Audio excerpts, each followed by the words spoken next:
I'm here. Um, Welcome to the live stream. I didn't get to live stream yesterday, so I have it all built up for today. I'm trying a few new things. One is a new microphone arrangement, as you can see. Um, Gets the hanging white ball from off of the side of my head. I also have the pop filter on. Usually, when it's not like right by my mouth, I notice a difference in the sound. So let me know if the sound's not working. Oh wow. Somebody said that they're gonna start watching me instead of Jim Bob now. I guess Jim Bob is I watched a little bit of it. I don't want to start I don't want to start beef with other streamers like that unless they really deserve it, which so far Jim Bob does not. But he was streaming some pretty bizarre stuff this morning. Like meteor craters. Like there's no NASA is a cult. And meteors and asteroids, like there's no real danger of them hitting the Earth. They're just making that up. Hey, Chris. And the meteor craters in the ground that they want us to think are meteors. Where's the meteor now? There's no evidence of the meteor.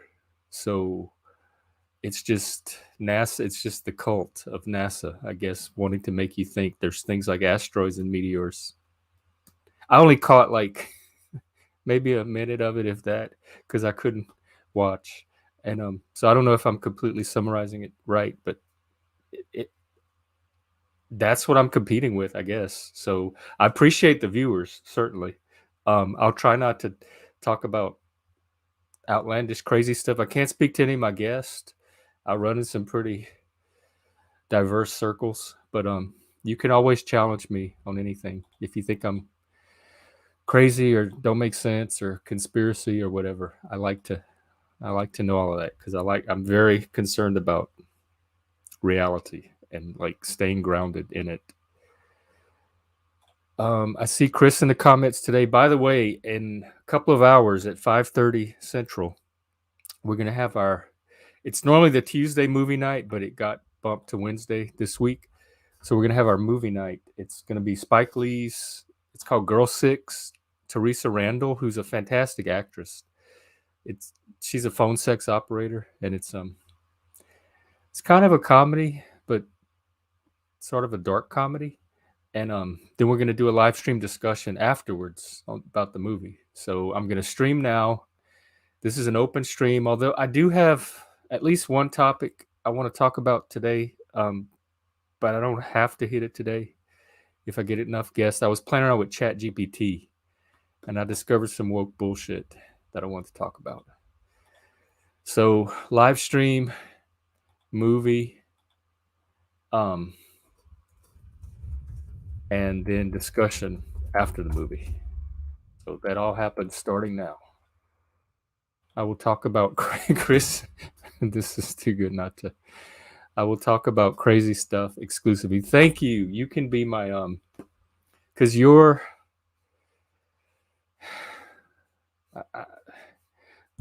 There's not like a nice diplomatic way to say this, so I'm just gonna say it in my usual blunt, straightforward, direct way. Some of the stories you tell, I think you do leap to some conclusions that are a little not crazy, but I mean they make sense if you take the assumptions that you take. But I'm a little more cautious in accepting some of those premises. They lead to some pretty what's the adjective I'm looking for? Like the cult, not so much the cult story, the having the same experience at once where you were sailing on the boat. I'm not dismissing the experience itself. I'm dismissing the conclusions drawn from it. That's all. So that's all I want to say. I don't really make any conclusions. Yeah, I mean, I think you're open enough to revise them as you get new information or your logic leads you in different directions. So, but we've talked before about conspiracy stuff, and you even kind of said you were more on the conspiracy side with some things. So that's all I want to say. I'm not trying to call you out or anything. I like to keep things transparent. Um, Besides, I'm sure I don't know if you plan on hopping on today, but if you do, we can chat about it. I want to talk about this. I want to share this woke stuff. So I was asking ChatGPT about the future of live streaming to try to get an idea of what the possibilities might be, the trends, and I used 5 years. Okay. Chris is backstage, so I'm going to try to cover this GPT stuff real quick, and then I get Chris on, and whoever else wants to come. Which reminds me, let me put my banner. And I was asking it about the future of live streaming over like the next 5 years, and it started giving me some industry insights. This first one I thought was interesting. I guess I could share the screen. Come on up. This first one I thought was interesting because this is all stuff that's happening right now. In 2028, live streaming podcasts have become highly interactive. Listeners can actively participate, ask questions, and shape the direction of the conversation in real time, creating a sense of community. That's exactly what I'm trying to do here in 2023 with this very live stream right here. So, in fact, I really like this description. Augmented reality. I have my little devil logo. I took it down because when I watched it, I don't want it to be distracting. I want the focus to be on the guest. And when I watched it live, like big screen, it was a little large and distracting looking for people that are not into that kind of stuff. AI driven personalization, the algorithm, global collaboration. I'm already doing that. I've been doing that since COVID. Like the podcast I had during COVID, there were people from the UK. I've had way more people from Canada than I probably should be having on these things. Monetization, don't care about that. Diverse content, inclusivity, and diversity. Yeah, this is what and eco-friendly. This inclusivity and diversity part was the one that it gave me a roadmap too, which I didn't really pay attention to. Skill development, which prompted me to prompt it with this next question. I said, my whole podcast is anti-DEI. How would that insight apply? And this is what it told me. Y'all, listen to this. This is the AI, the GPT telling me this.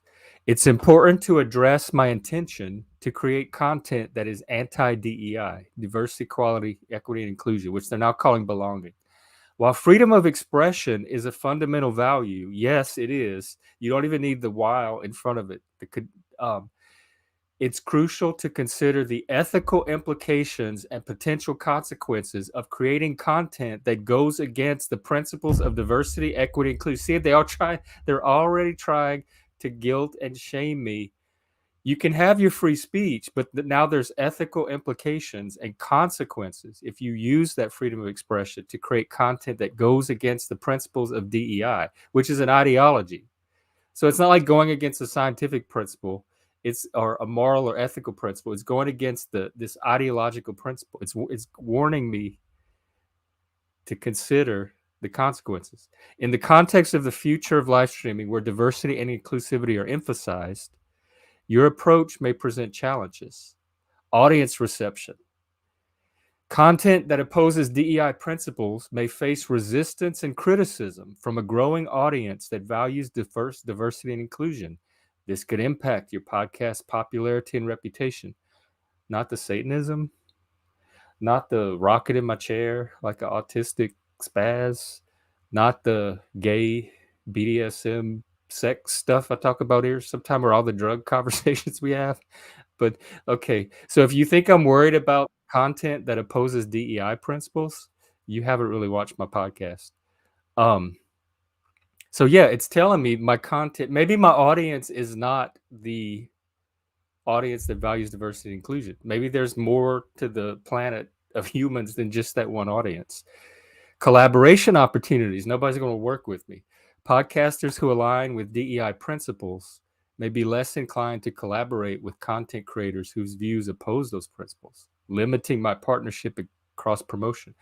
None of this has happened so far. I've been doing since COVID. I've had my podcast clearly stood on the principles that were completely opposed to the ideological principles that DEI is based on. And nobody's not worked with me, or if they have, they didn't tell me anything. They just silently decided not to come on my show.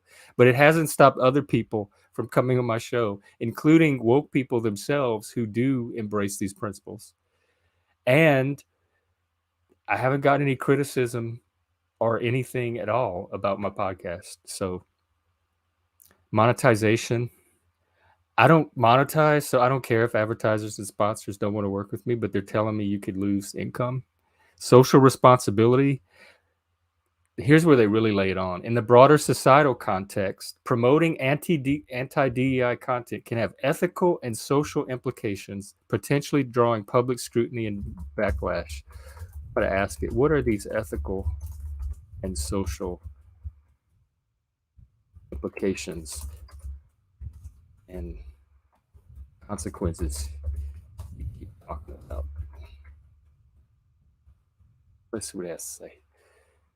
Given these considerations, it's essential to think carefully about my podcast content and its potential impact. You may want to reflect on your message. I don't have a message. I turn the camera on and guests come on and we talk, but I can't predict on any given day what the topics are going to be. I don't have a message. This is not a message podcast.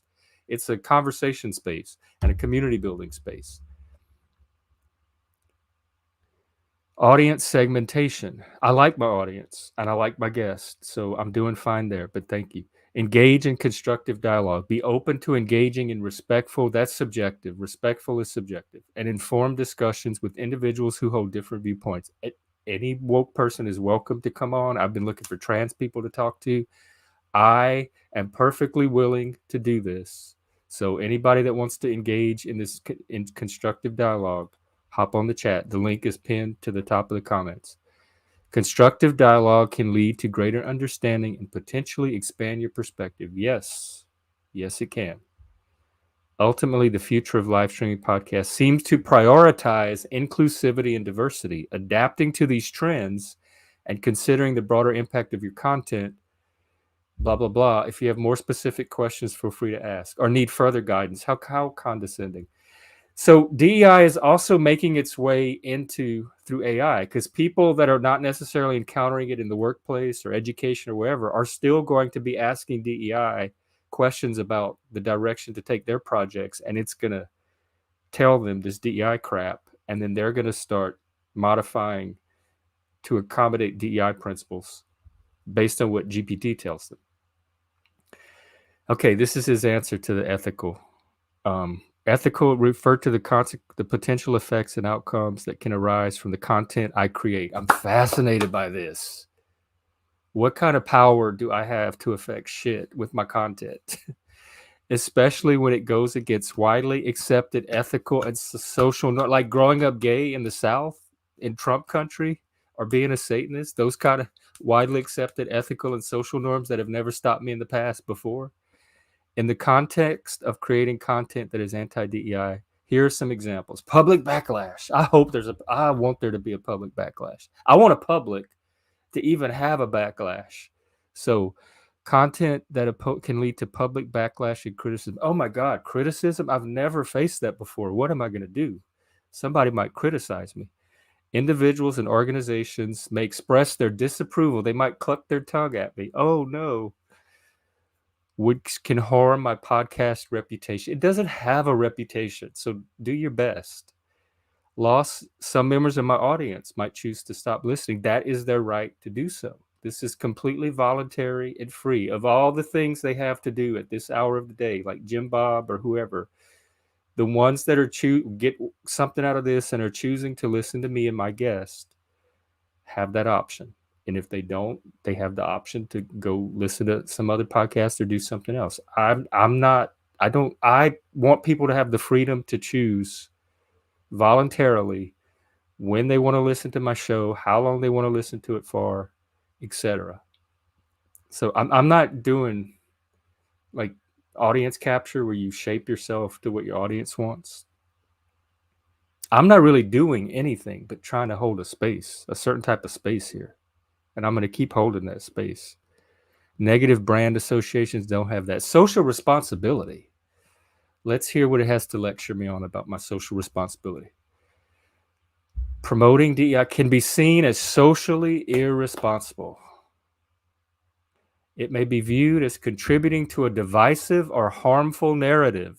Listen to this, y'all. Divisive or harmful narrative, which can lead to criticism from the public, advocacy groups, or regulators. So there's like this harmful narrative, whatever that is. I don't know how narratives can be harmful, but I want to see, oh man, what makes a narrative harmful? Can you give me examples? This is that whole speech is harmful thing. Legal issues, don't care about that. Isolation from the industry. I'm already isolated from the industry. I don't have, it's just me and the little streaming network that is already seeming to implode. Impact on personal and professional reputation, because I've always been so concerned about that, and long-term sustainability. So yeah, none of this scares me if that's what they're trying to do. Highlight the importance of considering the potential consequences. What if somebody is affected by my podcast? I feel sorry for them and the kind of life they have, that anything they hear on this is going to harm them or affect them in some way. It's essential to weigh these factors when deciding on the direction, respectful dialogue. It's just repeating itself. It's repeating the same phrases. A narrative is considered harmful when it promotes ideas, beliefs, or messages that can lead to negative consequences for individuals, blah, blah, blah. Like what? Like what consequences? Here, I don't want to be on this thing all day arguing with this machine. Like what? But you want to know more about what it's trying to tell me. Promoting hate and discrimination. I haven't promoted hate against anybody, so I'm not worried about that one. Misinformation and disinformation. I definitely don't do disinformation.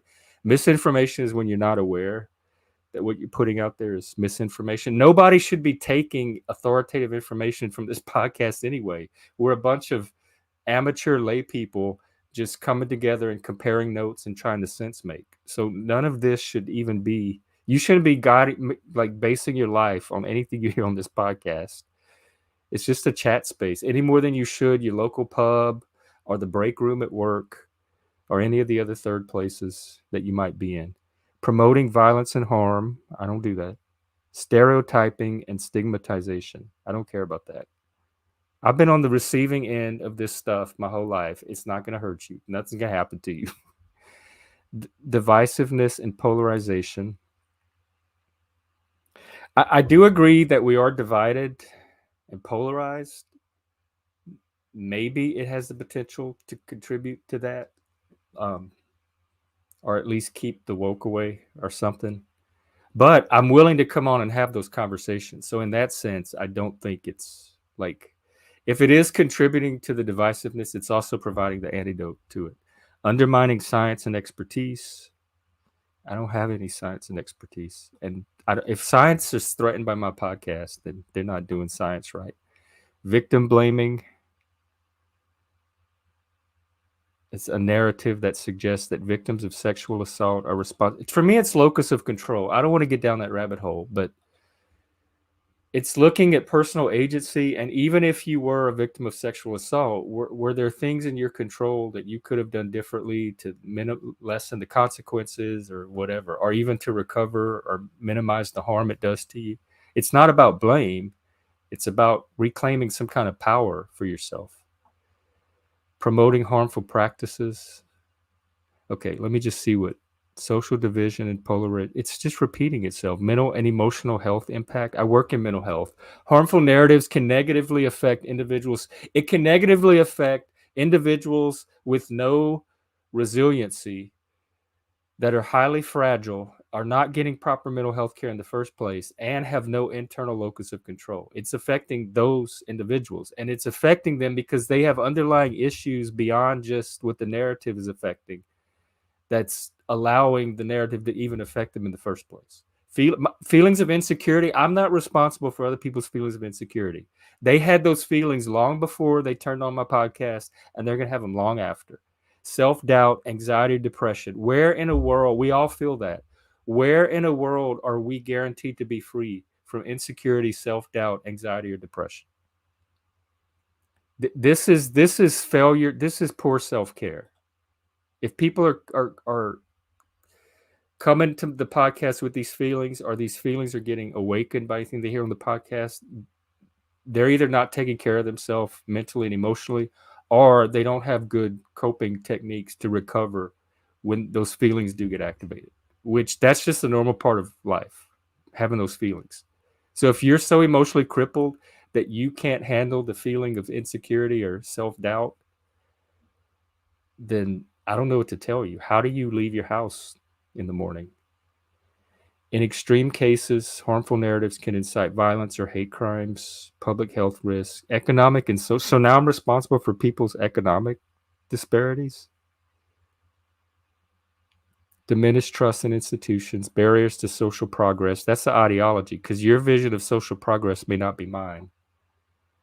Erosion of democratic values. So having conversations erodes democratic values, and long-term societal costs.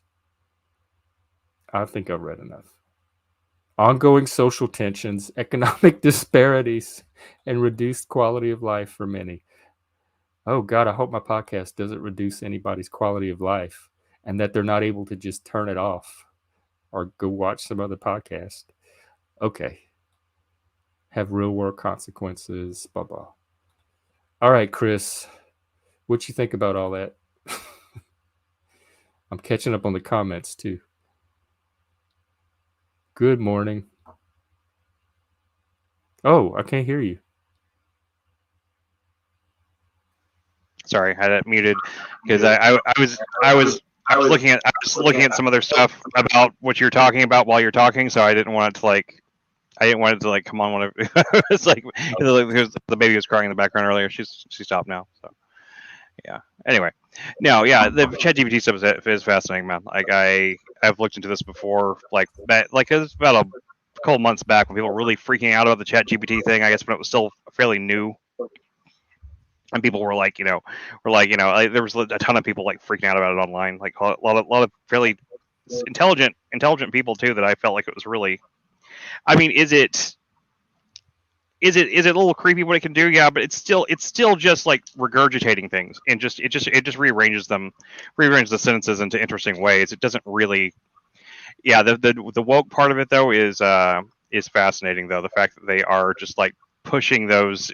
It's like that is a canned response if I've ever seen one. It's like it has a set of like canned things it has to tell you if you ask about certain things, and it just tells you. Like, I'm sure if you regenerate it, if you take that same question, you put it in again, it'll basically tell you the exact same thing, just with a slightly different wording. It's not. Yeah, try it. I actually am curious about that. I can't imagine it could do anything. My different. friend told me he like regenerates 4 or 5 times before he even starts to take the response seriously. I leave my house in the morning desperate to get leverage over other people. I think that's a normal part of human nature. That's that status drive we have in us. I mean, if some part of us, I think we have a higher nature too, but that doesn't exempt us from the part of the nature that if you don't do it to them, they're going to do it to you. Yeah, for real. Man, it's taken its sweet time. Did I stump it? Oh, you asked the same question twice. Now it's got to try extra hard to try to like not sound like it's not like. I mean, seriously. Still going, huh? It's still giving me the same bullshit. Yeah, exactly. It'll reword it just a little bit, right? Psychological impact. Mm-hmm. Stigmatization and It's marginalization. it's not actually intelligent. That's my point. Like if you ask a person the same question 3 or 4 times in a row, right? They're gonna get like weird about it. Like they're gonna be like, okay, like why are you asking the same question? ChatGPT is just it's all it is. It's a robot that regurgitates things, and but it's made to regurgitate them in novel ways, which just means that it rewords them in certain ways so that it doesn't sound like it's giving the same response more than once, but it's the same response. And I've seen the same thing with I've seen a few people do it with like prompts and stuff like that. ChatGPT is not intelligent in the sense of what we think of as intelligence. It is a language model. It reads a bunch of stuff on the internet. It browses through the internet and finds like and like the people behind the scenes, they've prioritized certain types of content that it wants to focus on. Those are really woke type things. So it's going to give you woke responses back because it's prioritized like woke sources as being the most primary sources for it to copy from. But it just plagiarizes things in novel ways. That's all it does. I feel sorry for it. I know it's just a machine, but it makes me feel sad for it. I feel sorry for the people that are deceived by thinking that it's actually intelligent. That's what I feel sorry for, because it's not. It's a language model. It's a very advanced one. It's a very cool party trick. Don't get me wrong. I mean, and it really. I mean, it's what it is though. It's a really cool party trick. That's the reason I like. And like, come on, like the AI generated art and stuff is a little bit more impressive in some ways. Sometimes because you're like, wow, they really came up with something there. But then at the same time, it's like they all have the same kind of like off look to them.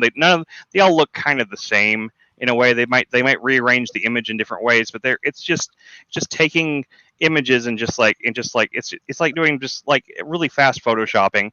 It does not have a soul. It does not have an intelligence. It does not have anything behind it. It's just a computer that an algorithm that jumbles a bunch of data and spits it back out in a novel way, and it mimics or mocks the idea of what we think of an intelligent person would do or say. But it's not. I mean, it's just. I mean, I don't understand like why people are getting so bent out of shape about it. I haven't seen a single thing from ChatGPT that honestly impressed me that much. It's impressive for a language model because I've been looking at this kind of stuff for a long time, ever since back in like the Wolfram Alpha days, whenever like that was like the height of like being able to like ask a computer a question and get a response. Okay, yeah, I know. Yeah, nobody can find any souls at all. I mean, what I mean by soul is not like the ephemeral like idea of like this supernatural thing. What I'm talking about when I say a soul is like the spirit of somebody. I'm talking about like the animating spirit that we have, like the thing that makes you unique, your personality or thing like that. So when I mean by soul, I'm not talking about a spiritual thing in that sense when I say soul. So not the breath that Yahweh blew into us after he shaped us from clay. No, I don't. I mean, I don't particularly put a lot of stock in that either. I believe in soul, like soul. I believe in souls. I believe in souls in the sense that like there is a difference between like what a computer's like built intelligence and a human one. I do see a difference from that. I do think there's something like a human spirit or human soul type thing. There's something there. I don't know what it is. I don't have any conclusions about what it is. I wouldn't tell anyone definitively that I know. Oh, Hank's gonna come on. Okay, cool. Hello. Hey, soul brother. Hey, Hank. What's up? So I shouldn't just talk to you via the chat. I did come on the mic, so I did. Yeah, okay, cool. That's what we're here for. Absolutely. Just come on. So pretty much, like the supernatural soul, no one can find it. So most of the time, when I say soul, I mean body. I mean with synonyms. Computers technically do have bodies because they have to be they have to manifest somewhere in the universe, so they have to have a body that's the free us interact with them. Yeah, that's fair. I mean, soul is the body. So you're a monist? Affirmative. I'm a monist. Yeah, I think I pretty much am too. I do think there's something else to it, but I mean, I don't have any different continues answers. After death that like floats out of your body, or the molecules. I don't think there's anything floats out of your body per se, but I think there's something there that has like a grasp on something beyond what we are here. But I don't know. I mean, I'm completely wrong about that too. I'm not. It's not something I put a lot of stock into, but I do. It does not feel like this is like that the body is the end of it to me. But I would not go so far as to say that I know. So I would. It's the molecules that compose our bodies. We know that goes on after we die. We can prove it. Right. I don't know how you can have anything without a self, a soul, a mind, consciousness. You didn't have any of that before. Your body, that Well, all started. Your it's body preceded all of that. the consciousness itself, the fact that we have a past, we have memory. That's the thing that really like separates us from like a computer, in the sense that what we think, like, computer does have memory, sure, but it doesn't have a sense of time. It does not have a sense of language in the sense Clock that we do. cycle. That's a sense of time. It's clock. Yeah, but it's not the same It thing. doesn't have a consciousness of time. Yeah. It has a readable print loop. It is aware of time in the sense that to the degree it's programmed to be aware of it, but it's not, doesn't really have a sense of consciousness of it. I don't believe, anyway.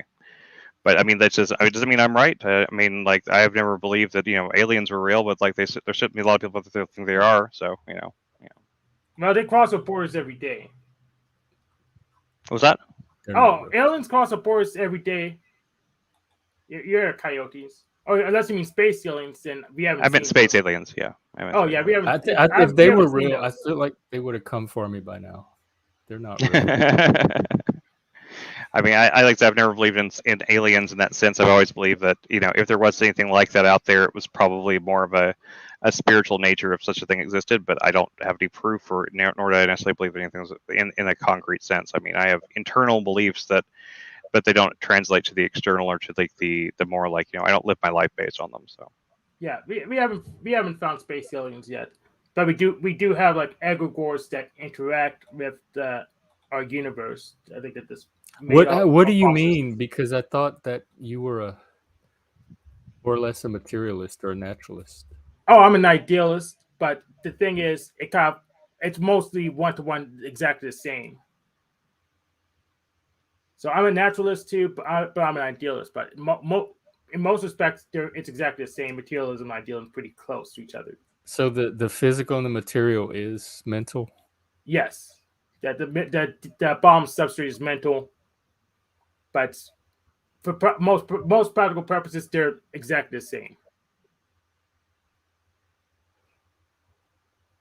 So the physical supervenes onto the mental, and not Yes. the other way around. Yeah, It, it solves a mind-body problem. but the physical existed before the mind. Like, the mind is relatively recent development in the history of the entire universe. Well, it depends on how you define the mind. So as far as we know, anyway, I guess, right? Well, human consciousness, or what minds were, or even if you take it back to like the first living organism, what minds were around before that? yeah, but if mind has something to do with mathematics, then unless you presume Well, we invented awareness, all perception, the ability to computation, perceive. then mind it comes before guess material. There was nothing to perceive the physical before life. Well, if we call if well, a lot of times in physics you equate perception and interaction. Like if something bumps into something, that's called an observation in physics. A lot of times. Well, then well, it seems like you're redefining mental in a way, like in a very peculiar way I'm not to accommodate that interpretation. I wouldn't call two rocks bumping into each other evidence of mental phenomena. Well, yeah, that's not evidence of mental phenomena.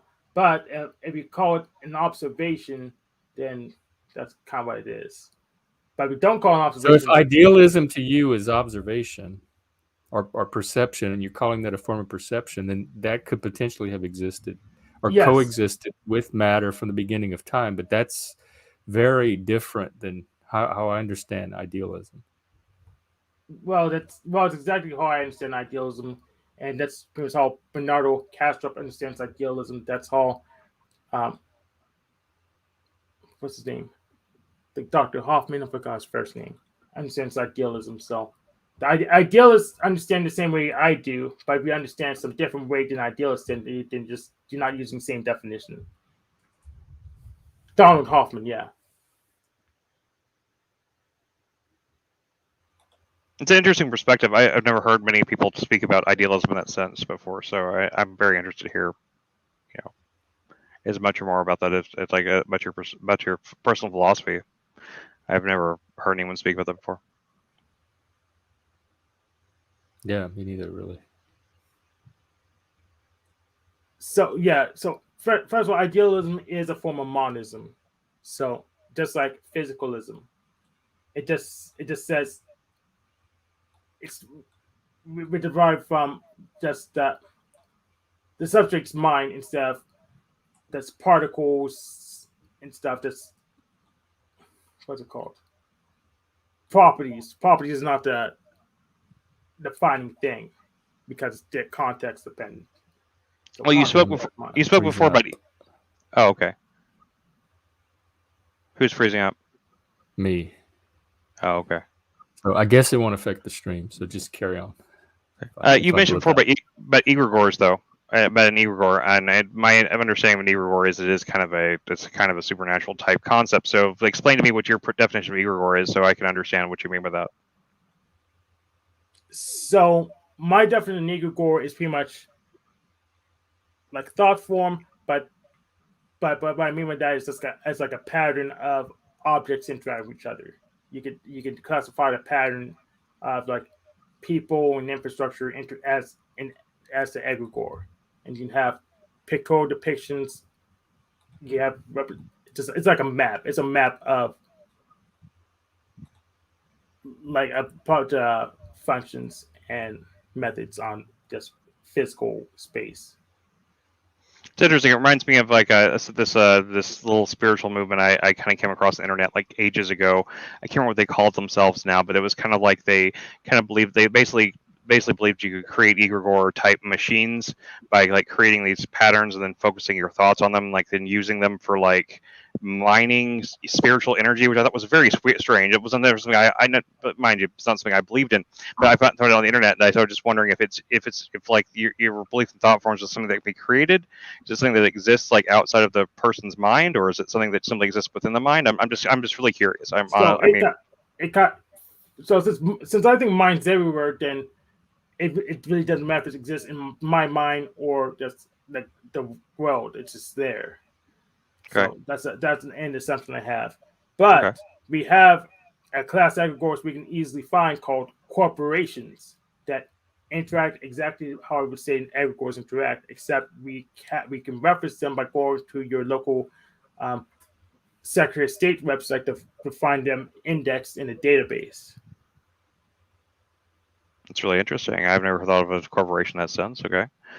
So what other kind of things could we like? What give me some other examples of egregores in society? I don't, and I hope I'm really sincere about this. I'm genuinely curious about this perspective. I've never heard this before, and I think this is fascinating. So please understand, I'm asking this out of genuine curiosity. Affirmative. So like you heard of the Christian God Yahweh. Yeah, sure. Yeah. But people build churches to feel him better. So, Okay. but they also claim that he's everywhere. So, I hypothesize that if he is everywhere, then he's just more dense in the churches, which is why they build him still. But I would assert that he's not really everywhere. Right. Well, yeah. I mean, I certainly don't believe that about Yahweh, because I think that if Yahweh exists at all, he's a demiurge. So. Yes. If he exists, always a demiurge, or even less than that. So this might be a hard question to answer, being an idealist, but are you saying he exists external to the mind of any individual human? Except everything in mind. He's intersubjective. He's an intersubjective existence. But I'm not but sure we does can he do have does he have like existence or substance independent of the minds involved in that intersubjectivity?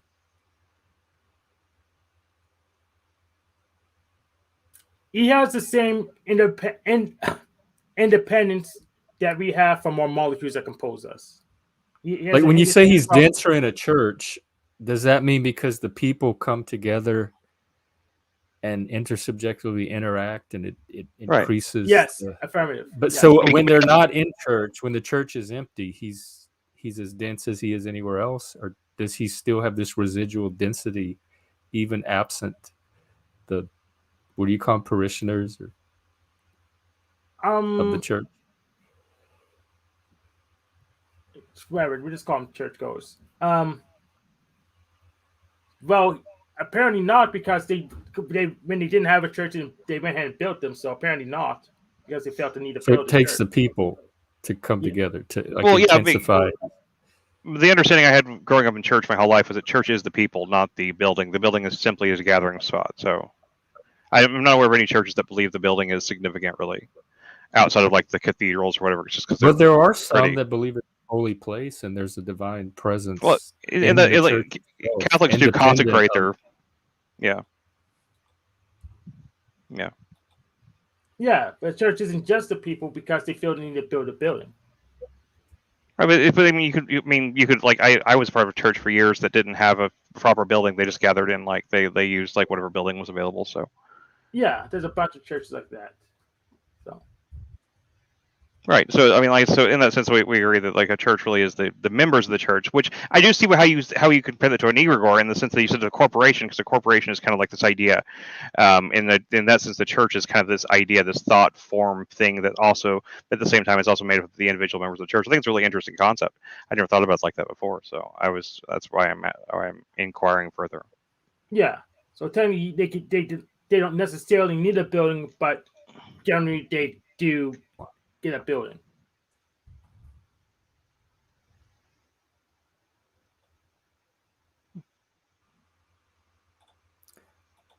Well, I guess we solved that one.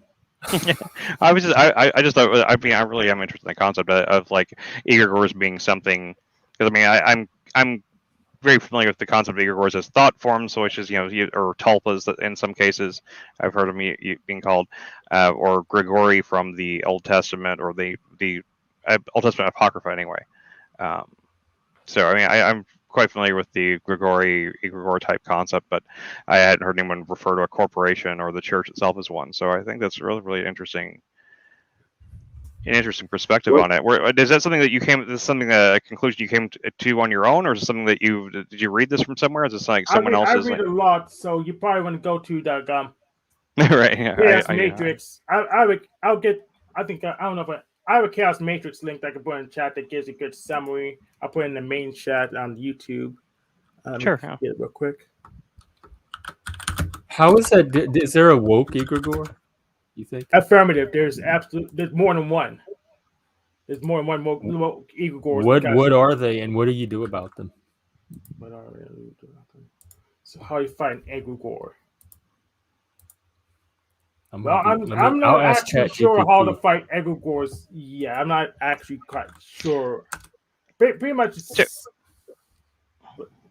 Yeah, but I know they compete with each other. I know they compete with each other because you have certain kinds of feminism being against trans and other kinds for trans, and so there's a competition going on. But I don't know. I don't necessarily know how one dominates another one. ChatGPT says there's not. It's just a metaphorical way of speaking. But I'm having it regenerate, so we might get more. Well, there isn't a specific woke egregore, and you said there's more than one. Yeah. So I want to watch y'all fight it out. So in one sense, they're technically correct, but in that same sense, well, we're just a bunch of molecules. So what are the woke egregores that you've identified? Right, I told you corporations. I got the church, deities. What else? Like schools. So like the academy. Yeah, the academy. Yeah, well, that makes sense. A school is very similar to that. So it might have physical properties to it in some ways, but it also is kind of a sense. It's an idea, an organized idea. So in many ways, this very similar to the idea that I came across a long time ago that were like I started to believe was a kind of an issue was mimetic viruses. Like memes is a kind of a thought virus, and I think egregores and thought viruses are very similar in that sense. Yeah, I would say like memes or like I guess you'd say memes are the genetics of the egregore. I'm not sure. I haven't formulated that makes sense. But that's how I would think of it at the moment. So I probably change my mind eventually, but at this moment, I would say memes are the genetics of an egregore. Almost the spirit of the egregore, almost the soul of it, like the animating spirit of the egregore, right? I wouldn't say that. I would say like how we have a genetic code. The egregore has a mimetic code. So It's interesting. Yeah, I like that. As a concept, I like that. Well, Nietzsche says the greatest ideas are the greatest events. yeah, I would agree with that. Sure. That's not I haven't heard that Nietzsche quote before, but I haven't read that much Nietzsche, to be honest. So We're going to be doing the Nietzsche book read club some. as soon as we get through our Schopenhauer essay. We're going to start Genealogy of Morals, which is his analysis of the psychology of what we see with the woke, the master and slave morality. We have a feedback from a viewer that says this is a very intelligent conversation. Glad you guys are covering this topic. Who said that? I hope it's an anonymous viewer, Oh, okay. but That's cool. I hope it's not causing harm or economic disparity or whatever, like psychological Yeah. Well, if I hope it well-being. is. What are they gonna do? If there's one thing that you can say, I can say for sure about anything ChatGPT stuff, is you can safely ignore any of it. So. Oh, I believe. Yeah. I concur. You can safely ignore any of it. I mean, it's not. It might occasionally. It's like ChatGPT to me is kind of like the wrong clock is right twice a day type thing. It's going to occasionally be right, but it's going to be wrong more than anything. It's just. I mean, all it is it's just aggregating data from the internet, and the internet's mostly wrong about things. So I mean, what else are you going to do? So Especially you quickly find what most people think, but what most people think is wrong anyways. Yeah. So I say I still recommend Wikipedia over ChatGPT if you want to learn basics of stuff. I agree. I mean, recommend occasionally primary sources. Primary sources are great too, but Wikipedia is a great place to find primary sources if the page is well. Well, they have kept up with. archive.org now has almost every book That's true.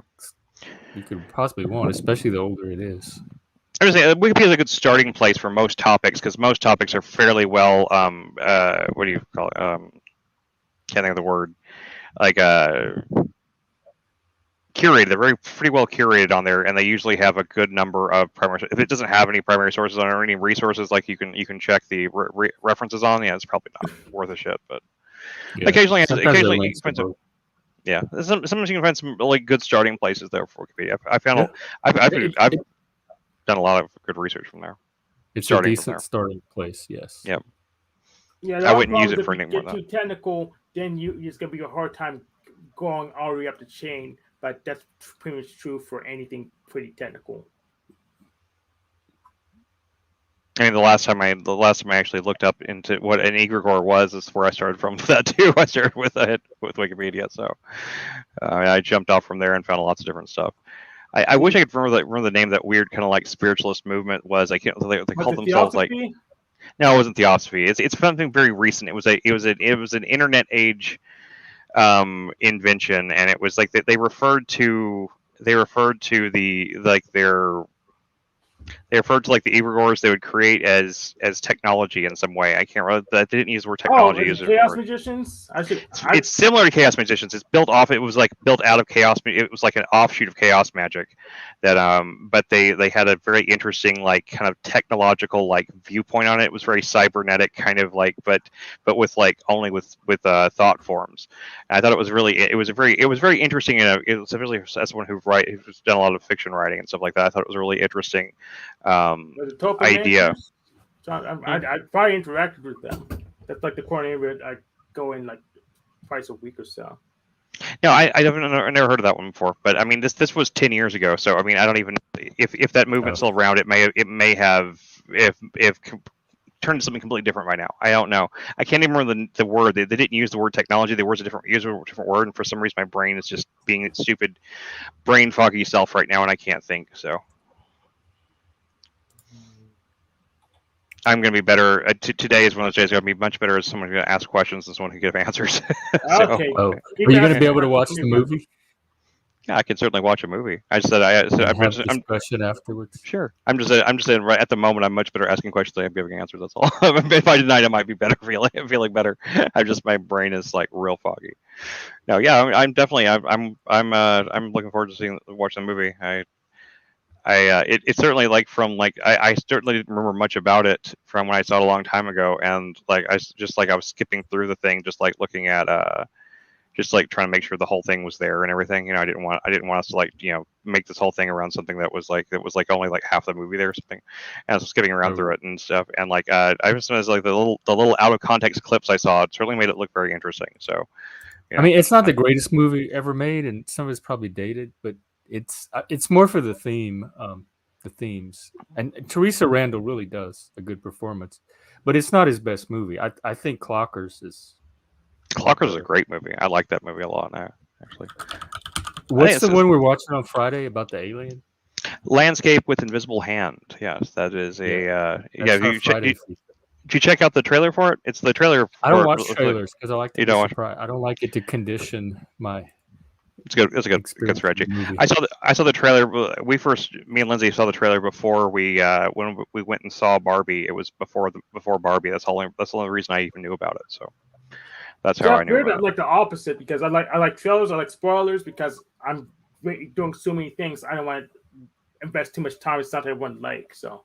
Yeah, I've gone through phases where I'm very anti-spoiler, and I go through phases where I'm just like I just want to know the end of things before, because like there was a little period of time where every movie seemed to have these horrible twist endings, and the twist endings would piss me off so much more than how I enjoyed the movie. So it was like I would almost prefer to know the ending beforehand. I went through a period where I did that. Well, I just looked at the ending of everything, like the movie was. Yeah, well, twist endings are big surprise. I love twist endings. I like being surprised, but sometimes twist endings just ruin the movie entirely. Like they just absolutely ruin it. Which ones are coming to mind? Like for example, like it wasn't really a twist ending, but the ending to District 9 is one of the worst things I've ever seen. I didn't see it, so don't. You didn't see that? Okay, I won't tell you. Yeah, it's a movie. It's a movie about like it's basically a metaphor for apartheid in Africa, and it's set in South Africa. All right, and I'm trying to get this thing a little bit away from my face because I can tell it's clipping a little bit. Can you still hear me? I can hear you, Chris. Okay. Yeah. How's my sound, by the way? I'm trying to. You sound great. You sound great. Yeah. Because it's a little further away from my face than it usually is. I can't tell at all. It sounds good. It sounds real good and clear. Like if there's no background noise, I haven't noticed any background echoing sounds either from your speakers or anything this time. So cool. That sounds really good. Yeah. No. Yeah. District 9 is like a metaphor for apartheid. That's about all I'll say about it. But yeah, the ending of it is just ruins the whole rest of the movie for me. And there's a bunch of movies like that. They're just like or they introduce really weird. Like for example, there's a TV show that I absolutely adored. It was one of my favorite TV shows of all time. And even though I still love the first 3 seasons of it, the 4th season of that show just about completely ruins the entire show for me. It's called a show called Mr. Robot, and like I haven't seen it. You tell me about it. Yeah, the last season of it is so bad, it just makes so little sense, and it doesn't pay off anything. It completely just does the opposite of everything that it should have done, and it just kind of so like whenever things like that, whenever especially like you get to the last episode of something or the last 2 minutes of it, and you've invested all this time and all this emotional investment, and the little bit of it just like completely just drops the ball and just like whatever, and just kind of fucks off. I hate that. Like I almost like there's sometimes I almost prefer to know. Yeah, but, I mean, they did that with Twin Peaks: The Return too. Crappy ending too, with the freaking reverse time. I felt like it was appropriate for Twin Peaks: The Return because that's kind of the theme of Twin Peaks is like this anti. Not even the ending, the entire Return series ruined. Oh. I loved everything about the Return series myself, but I watched it too. I watched it 3 times, I guess. I loved it, so I loved it more every time I saw it. It's not even remotely the same experience. It's not the same. It's not the same show. The original Twin Peaks. The characters, the acting's not the same.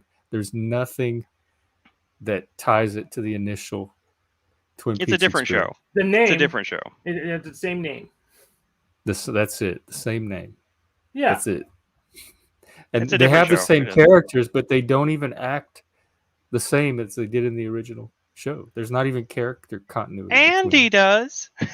Andy's the No, same. I don't think he does. Yeah, he's the same, man. That character didn't change at all. It's just like it and his wife too. Like the or the whatever No, the- him and the- Lucy, they had the dumbest little relationship.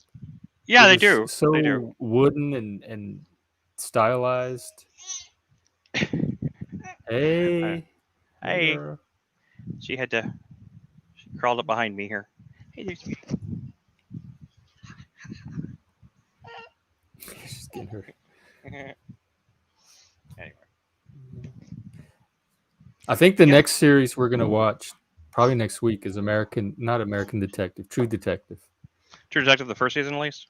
Yeah, because there's a I have another friend overseas that's never seen it, so he's gonna watch it separately, and then we're gonna meet to discuss it. So Season one I is try to watch is it once great. a year, and it's coming up on my yearly watch. I'll watch it again too. Season one is great. Season two is kind of an amazing train wreck of a thing. But season I three love is season very two. really you really love season two. Really? I've never met especially anybody that really loves Vince season two. Vaughn. Season 3, I did not care for, other than the acting. Season three was like fine. But It was the just like, it was storyline I just didn't care very for at all. yeah, it was just a very average kind of thing. It had some good parts in it. I liked there's that one actor that was also in *Halt, Catch Fire*. He was pretty good in it. Which one is that? Scoot He- McNair or the Yeah, other Scoot guy? McNairy. Yeah, he was in Yeah, *Halt, he Catch was Fire*. good. That was a good show. I liked him in it, and I liked a couple of. I mean, there was parts of it I liked, but it didn't really go anywhere. It didn't really feel like it. It was It didn't okay. really I feel like hated it amounts. that female love it, the girlfriend. Yeah. She ruined the whole movie for me. Yeah, She's she was. everything she I was hate weird. about women. And And then they're but doing the fourth one next year with Jodie Foster. yeah, I'm curious to see what comes of that because it's not the same guy anymore. No, Nick Pizzolatto's not going to be involved. Yeah, and So granted, I mean, I've never heard many that loved season two. I would like really to hear your I thoughts on that. really liked it. Vince Vaughn I is like great the in it. Vince- Vince Vaughn is great, And but I like like Colin Farrell, and I like the Vince Vaughn storyline. I like Rachel McAdams a lot. Like, she's one of the few female characters that don't get on my nerves. as an actress, I think she's really good in general. Yeah. I think I like her in general. I That's mean, why I don't dislike anybody in the season. I just don't feel like it comes together very. The whole storyline with Colin Farrell and having like the fat kid son that he's like not sure is his and everything. It's almost hilarious.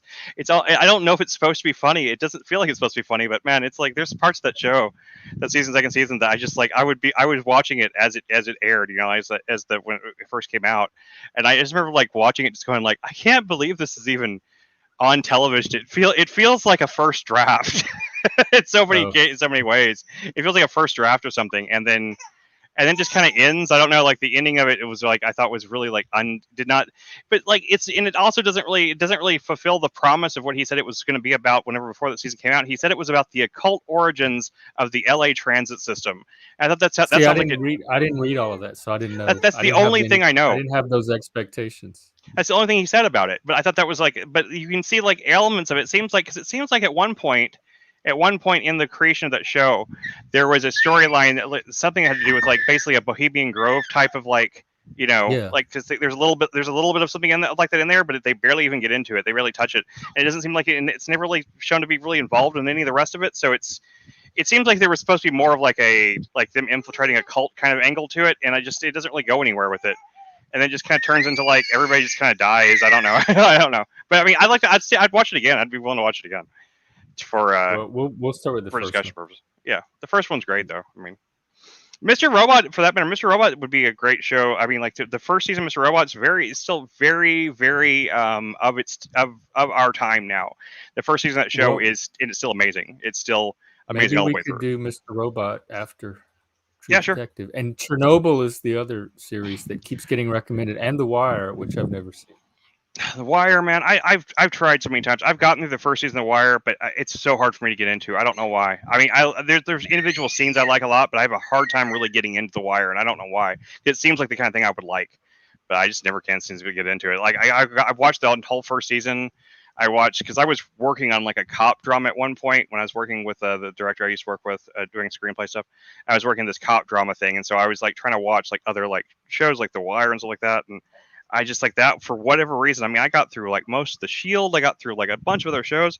I could not for some reason focus on The Wire. I just every time I start watching it, I get distracted and just end up like just ignoring it. I don't know why. It's just something about that show just doesn't connect with me. But I maybe the later seasons would be better or something. I don't know.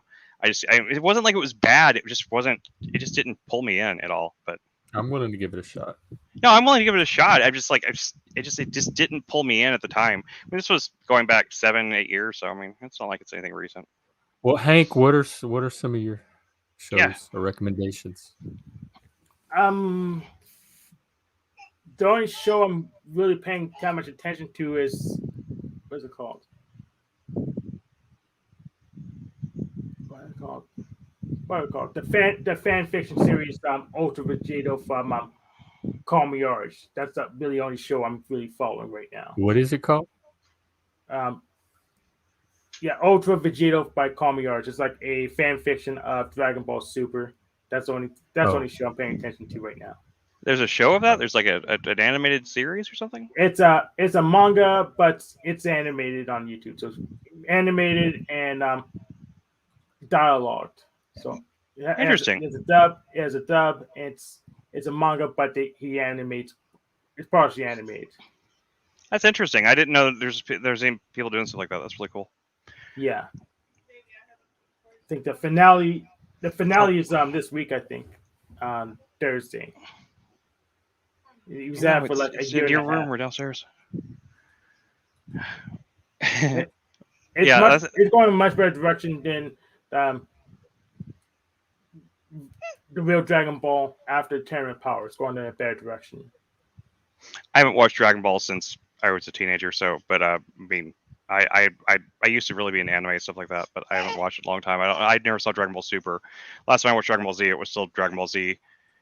Like I remember watching. I think I fell off during somewhere during the endless Vegeta fight or something. So The Buu Saga or was the Saiyan Saga Vegeta fight? I don't even know, man. It was like I remember like getting frustrated with it because it seemed like the fight with Vegeta was never going to end, and I just kind of stopped watching.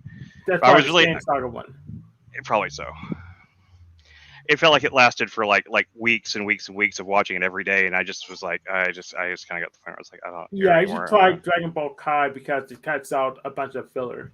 Back then, they were chasing a manga, so they stretched up the anime to fill time. So I was watching Cartoon Network, it was like I was like 16 maybe. So yes, they were stretching out the series to not pass up the manga, because when you do that, you make a whole bunch of mess. Like that's what happened to Full Metal Alchemist. The anime passed up the manga, and then they had to make stuff up on their own. And it wasn't as good, yeah. I because I had a friend that was related to Full Metal Alchemist, and I watched some of it with them, and then I never got into it myself. The only anime I've watched all the way through, I gotta admit, in the last 5-6 years was the English dub of Ghost Stories, because it's hilarious. That's about it. That's all I'm gonna watch. So yeah, I didn't watch that. The English dub of Ghost Stories is hilarious, man. It's like you'd like it too, Jeff. If you don't like anime, it's like this. It's like one of those like cartoons. Yeah, it's one of the most anti-PC thing. It's one of the anti-PC things I've ever seen. It's like this really dumb anime that was like it was a really big flop in Japan, and like I guess like the ADV or whatever they bought it for like a song from like the Japanese company because they didn't expect to release it here, and they just gave the dub people. The voice actors, they just gave them carte blanche to do whatever they want. They just rewrote the dialogue to be whatever they want it to be. Oh, that'd be hilarious. It's like a better 4Kids dub. So yes, yeah. I would like that. It's called? It's called Ghost Stories. Ghost Stories, yeah. If you look on YouTube, you'll see tons of like compilations of people like listing like the most like the least PC moments from Ghost Stories or something like that. There's like tons of compilations like that.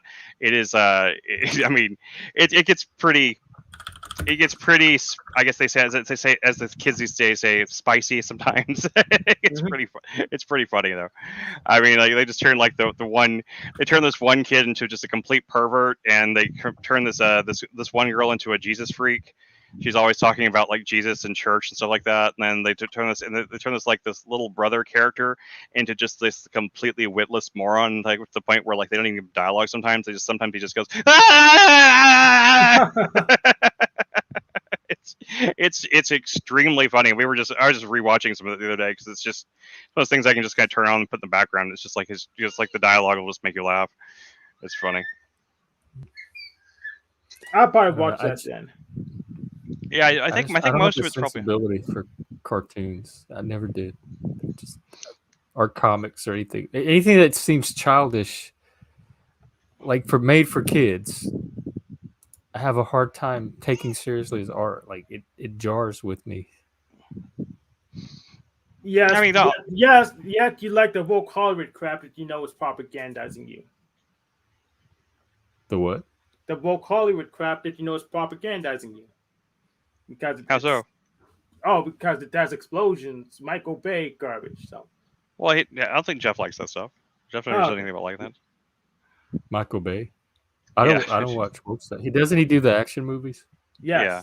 Like Armageddon, The Rock. The Rock wasn't bad actually. The Rock's pretty. I didn't see any. So all the Transformers movies. I didn't see any of those.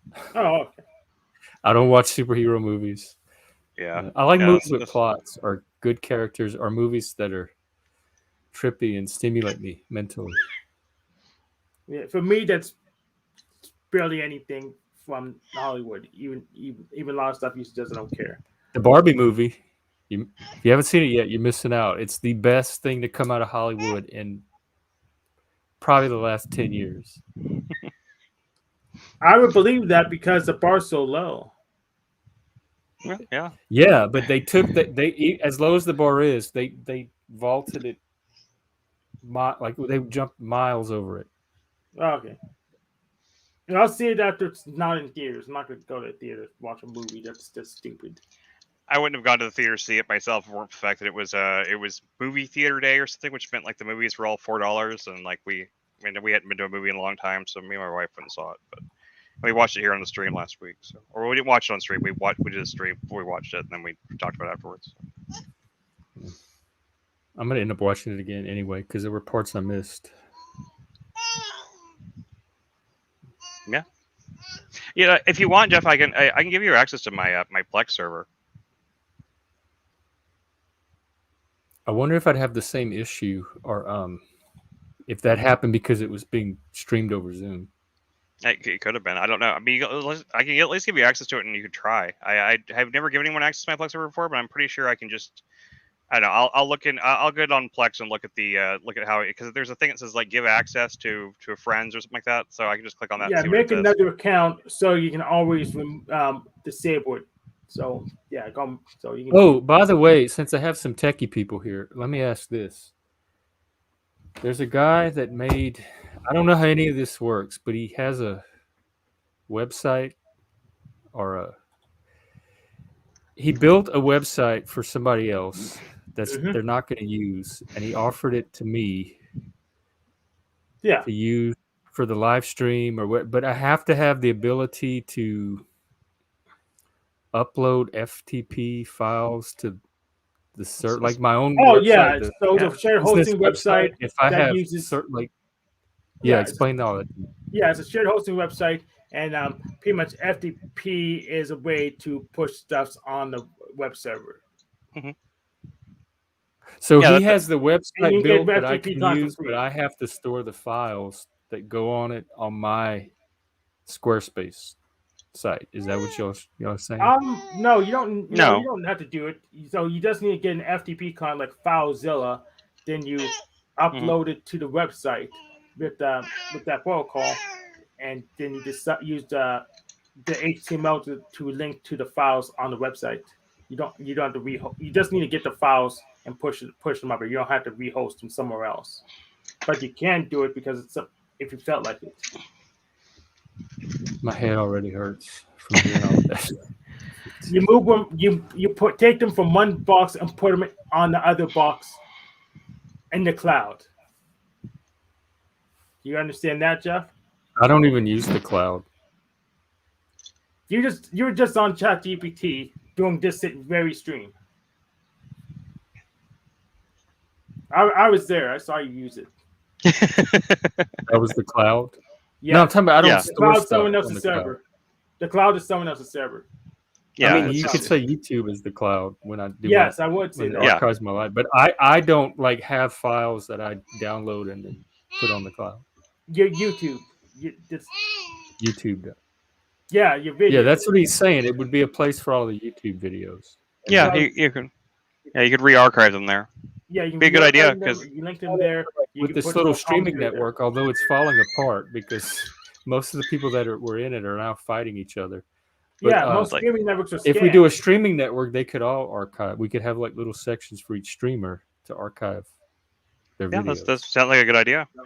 Wait, how like you said, most of the people are fighting now? Is it really that many? Yeah. Is it beyond Andrew now? I think it didn't. Andrew's smart enough to not take the bait and like dip directly into the conflict. So I think he was like a bulwark against some of it. And but it's all the people around Andrew. It's the Ortho Bros. I don't know when it started. It either started with this Jay Dyer guy. Somebody criticized him, and then they all circled his defense. Or it started with my appearance on Machine Lies. And some people took it very personally that he had a Satanist on his live stream. And then they Oh kind no, of attacked saying him. this. What are we gonna do? Huh? I'm afraid of saying this. I thought their freaking deity was These are Christian. In their mind, it was he should not have had me on the live stream. They wanted me canceled, and he So- refused to do it. woke So he kind of Christianity. Yeah, it's woke Christianity. It's leftism by a different name. That's all they are. The Ortho Bros are that's just what I said. are It's just woke leftists. It's orthodoxy. It's this little Orthodox Dyer cult they'd use the same tactics as the woke, Yeah, but the except left and they're on right the the same extreme. thing. They're on like the right, the The, far the, right. right, the left and right the same things. Really, there's really no difference except that they're not as innovative. That's the difference between left and right. And it rippled out from there. Like they started attacking this guy for having me on the show, and he didn't back down. And then he attacked them, and then they went after some other people that we know. I'm not going to say their names, but they started threatening to dox, swap people, and it got ugly. And they're still fighting. Machine did like a 14-hour stream last night, just Wow. calling them all out and fighting for 14 hours. Crying about Satanism. And how long was your stream? Like 2 hours? 14 hours? Oh, Stream damn, I reaction? froze. Yeah, you froze. Am I frozen too? Let me check the YouTube. He's back now. Yeah. I didn't hear your question. So a 14-hour stream because the Satanist was on a stream for a couple hours. That's kind of That was part of it. I was one of the catalysts, or apparent. I think there was shit going on behind the scenes, but I know before I went on that show, they were all friends and they were all sharing each other's stream and audience and check out this channel, subscribe to my friend this channel, and then when I went on the show, they all started attacking each other and going on each other's channels and attacking each other on their streams. And that was one of the issues. This one guy, he's some alcoholic, personality disordered drunk, attacked me on the stream for like 4 hours to my face while I was on the stream. And a lot of the people in this little circle came to his defense for some reason because they share either the same orthodoxy. They're not all Orthodox though, but they're in the same circle. So instead of this guy getting ostracized because he's dysfunctional and completely unhealthy to a functioning community, they came to his defense instead. And so that kind of split people into the people that were defending this guy and the people that were defending me and Machine. Yeah, so I actually had Dylan set up a functional drunk too. His name was Ghostler, and he ran the now semi-defunct podcast called True Capitalist Radio. So pretty much we were like teabagger conspiracy Trumpers. Pretty much how I sunk him is that I just used his little Thunderdome conspiracy stuff against him with the Pizzagate. I just pretty much I used one of his statements and I asserted a conspiracy theory based on it, and that broke his base and he lost all his power. That's probably not the right approach for you since you're trying to form a network with Well, is he part of the network or not part of the network? The functional drunk. Well, I'm not involved. All it did was show me that these are not the people that formed the network with to begin with. So Yeah, it that's what I actually was saying. helped me to see stuff that I normally might not pick up on. So Oh. I'm still willing to form a network with streamers that want to, but it's not going to be them. But I'm not in the drama. These people are keeping it going by constantly. Like any one of them can end it at any time. So it's like junior high fighting on the playground drama. I mean, Paul's still in your corner. I don't think Paul's going to get involved in any drama like that. So I mean, yeah. Paul's not. Andrew's not even getting too involved. I don't think. There's That's behind the scenes stuff. Like they're all talking, messaging behind the scenes, but publicly, I don't think. Well, good. I'm glad because I was really hoping I wasn't going to lose all respect for Andrew with that, because like whenever I heard about it last time, I was like, oh man, that's it's like I don't like him that much, but at the same time I like him enough to like not want to lose respect for him, because I do respect him, you know, like even though I don't necessarily agree with him or like him very much, but I do respect him a lot, and so like I was really hoping that he was going to get involved in that stuff. So I'm glad he's not. That's good to know. But yeah, I mean, like a lot of these people are just like they're just drama hounds, man. Like they're these small, it's really like these small These streamers. are grown ass adult men. And they're drama hounds. They're little drama queens. They just want that they want to stir pots and get people. So the same people that get addicted to same people that get Destiny and people like that drawn to like these long protracted like things with like the thing that happened with him, Mr. Girl and stuff. Like I didn't even watch that much like that. I've heard a ton about it, and like people were that got his numbers up higher than they ever been before. I stopped watching Destiny stuff when that stuff was going on, because like I don't give a shit about drama stuff like that. But a lot of people love it. A lot of people will watch a streamer just for the drama. I mean, if anything, it'll get your numbers up, if anything. So you know, it sucks. That's what's been happening. Yeah, people have been tuning in for the drama. So I'm not too good at shutting down drama. So I like attention, but I'm a very busy guy. But so I'm just too good about shutting down drama. So I just haven't put any time into it. So let's get back to FTP. So I put in the YouTube chat, the FileZilla client.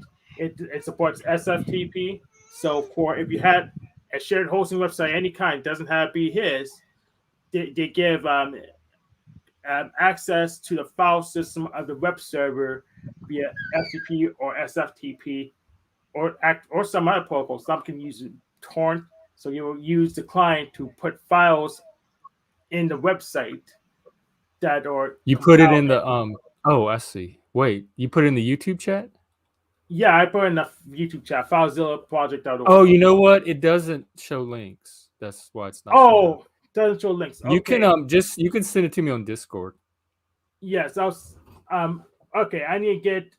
I'll get both the links into the internal chat. That way you can use them for now. Then I'll need to find some other way to link my links all the way through. So let me go with that. I'd be happy to Hank you. Sorry, I saw your name, Hank. But I was going to say I'd be happy to help with if like off stream. If I can probably help with some of it. I'm not an expert in FTP or web serving anymore, because I used to do that kind of stuff, but I haven't done it in a long time. But he might be better for a lot of that stuff. But if you have some questions off stream, man, I'll be happy to. Well, Chris, I'm not really professional in that area too, but you know how we do it. We just figure it out. So we don't really have to know. As long as the software or the manual or the website tells us how to do it. So it doesn't really make a difference if we know what we're doing or not. We'll figure it out. Yeah, that's true. That is true. That's how I do everything.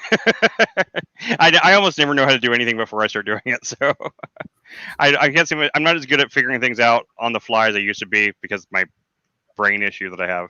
But that's how I learned everything I've ever learned. I learned how to make music, like, learn DAW software. I learned that all like just on the fly. I learned I learned how to make websites back in the day. I learned just all that sort of thing. So there's nothing that can't be figured out with enough time and thought. It's nothing that hard. If all the morons and like these woke circles can figure that kind of thing out, like I'm sure you can, and we can certainly as a team. So not a big deal. So so the Chaos Matrix link and the FileZilla links in the internal chat. Hopefully you can see that. Yeah, I did. I was able to. Okay. So So FTP is for to make sure you get files on the file system for the web server, so it can just share it with other people as quick as possible because right next to the HTML. So then, whatever website this guy has would just pull the files from that. Yes. So you push And the they would be files up there. hosted on So the when system. someone requests request that file from the website, it's just inside the website. So it's get to the fastest possible get. Okay, that kind of made sense. Okay, cool. Yeah, I'm willing to do like a little streaming network and have a website for it. Excellent. Yeah. I'm really surprised Paul doesn't have one already himself. You should talk to him about it too, Yeah, The thing, well, the yeah, I thing is, said we. because he doesn't People- have one that I'm aware of. yeah, he the can, thing that is, was people he, net reveal the scams most of the time. So the what? that most networks are scams like more than half of the times. That's why a lot of people, if they can avoid being a network, they don't bother. Right. Yeah, I Oh, know what you're saying. well, ours wouldn't be a scam. No. I think he just think that most ones you can get involved with are kind of scams. You know, like they just kind of like.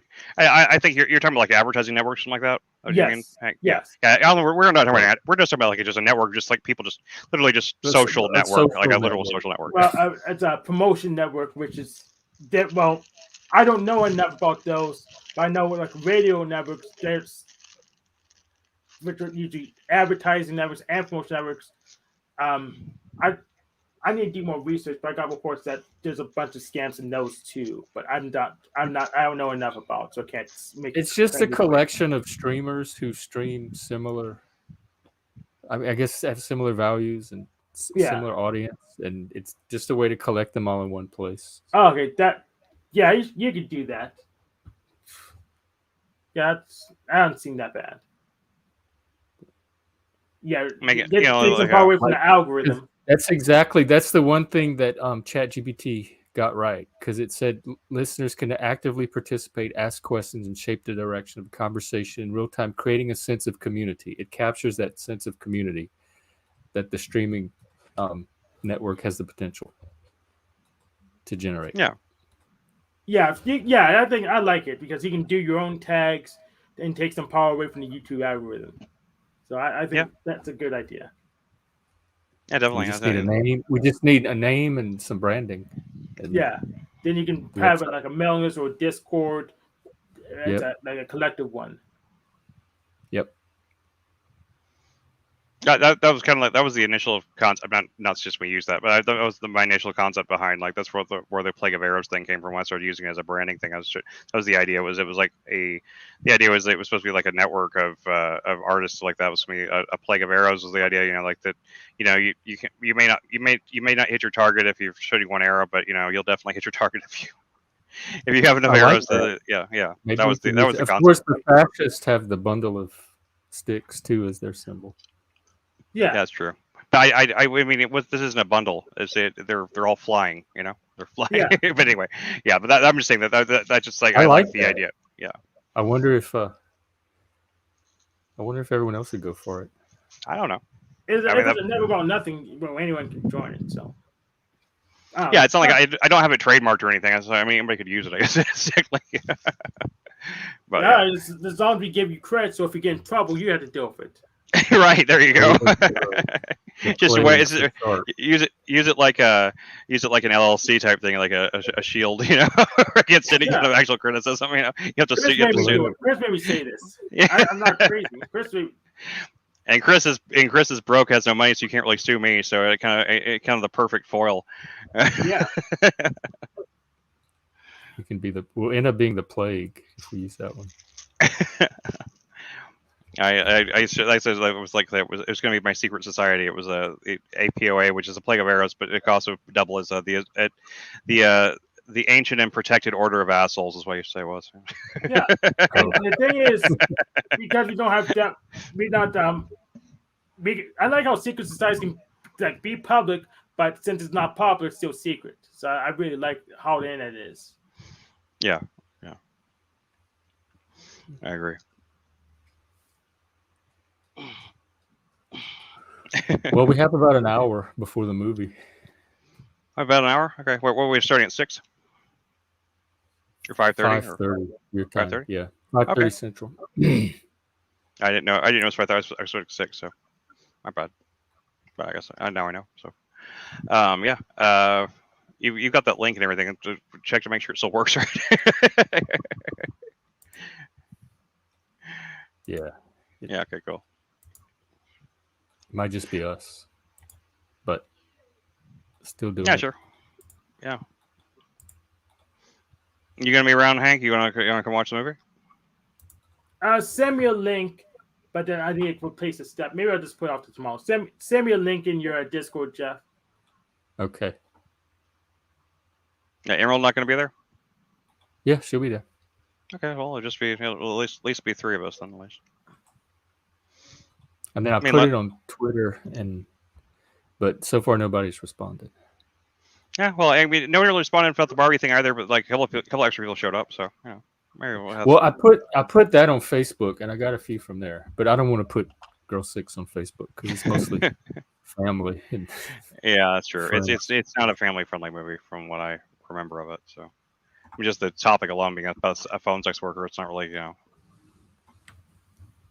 What I'm am I not doing? on Facebook Oh. at all. I'm glad I missed that virus. So. I got off of it for a while. I deleted my whole account, and then during COVID, I got back on it to keep in touch with family. Yeah, I have a Facebook account solely to talk to my mom. That's why I have Facebook. that's how I talk. That's how I communicate with my mother. So, that's the only reason I really have an account. Like I have friends and stuff that are on there, but I never speak to them or anything on there. If I ever talk to them, I talk to them directly through text or something like that. I never talk to them through Facebook. But for some reason, my mom is the best way to reach her is through Messenger. So that's why I have my Lindsay's mom too. Yeah, I get to keep up with what's going on back home through Facebook feed. All right. Well, I'm gonna go and make my wife and little kid here something to eat, and then I will. I'll see you at 5:30. Well, I'll just. I'm sure you'll put the link up in Discord or whatever. I'll click on it from there. Yep, I'll see you in about an hour. See you about an hour, man. Later. Yeah, Later, I had Hank. to go Nice. too. Really interesting talking to you, Hank. Yeah, I had to go too. I may see you. I may not see you today. We'll find out. All right. Okay, Maybe we'll see you later, That's Hank. fine, and then we'll be back on live stream when it's over to talk about it. Sure thing. All right. See you later. Okay, take care. Bye. Okay, I might stay on for a little while. I don't have anything else to do for another half hour or so, and then that'll give me a chance to maybe do some Twitter and some other stuff. In fact, let me check Twitter out.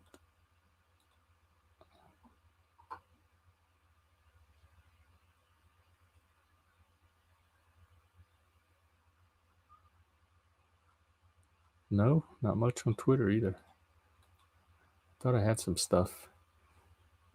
I tell you what, I'm going to play a Chris song for now. This was called Born to Break.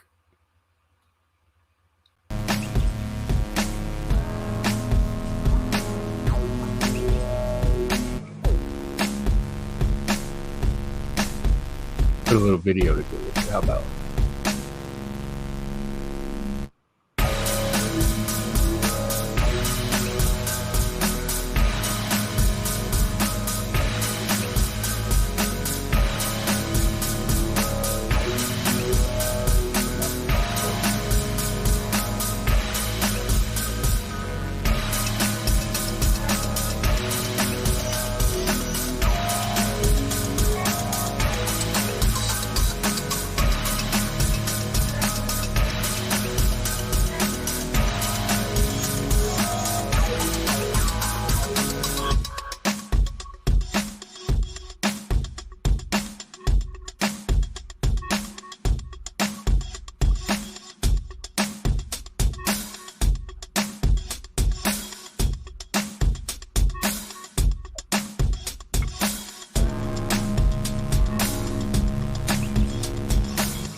like it.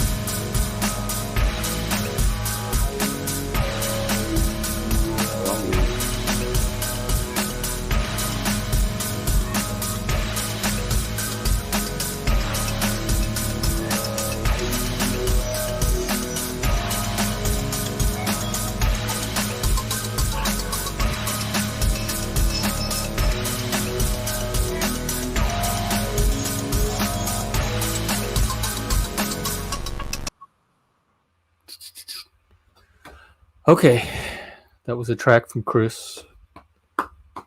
I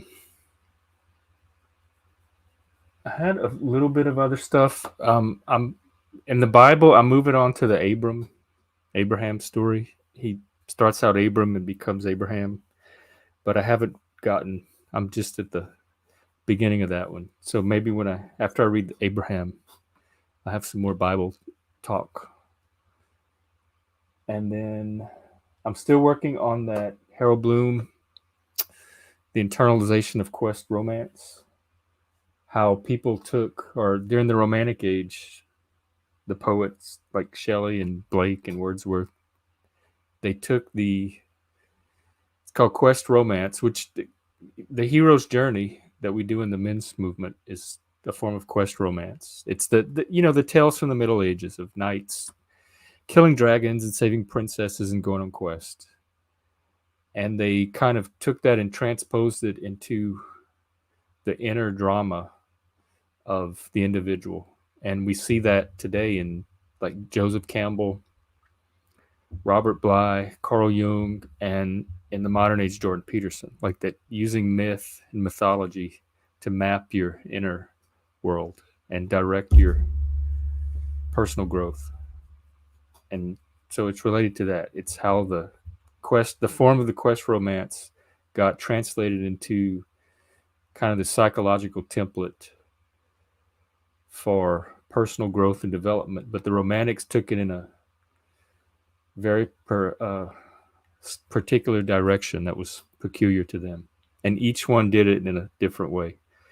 So because we use the hero's journey so much in the men's movement, I wanted to look at it through that lens and the roots of this internalization of it in Romanticism and the Romantic poets, particularly the British Romantic poets, because German Romanticism is something a little different. The British poets had an entire tradition of English literature and poetry before them to draw on. So their Romanticism drew on that, and it became an extension of that. And the Germans did not have anything like that. So theirs was a little different and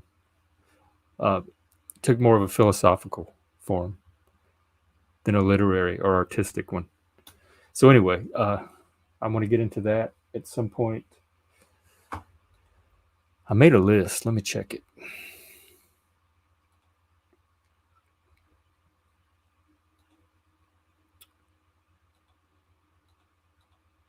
Oh, yeah.